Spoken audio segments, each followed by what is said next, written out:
Hi, everyone. How are you centering yourself today? And even though it's sunny out, like I feel like I should feel centered and I'm not. So I am going to light some Palo Santo and smudge myself.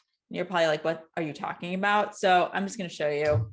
And I'm lighting some Palo Santo because it should kind of change the energy around me and keep any good energy that's around in my space.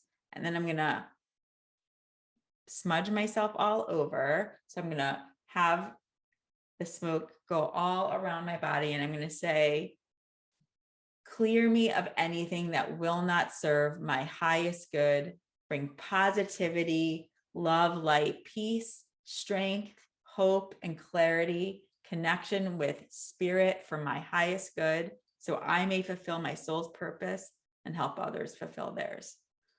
So I'm going to do that. And then I'm going to put it in a little tray.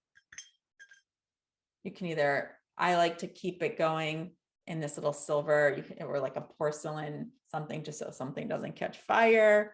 I think it's helping. It's helping keep me a little more centered and awake today. I hope it helps you.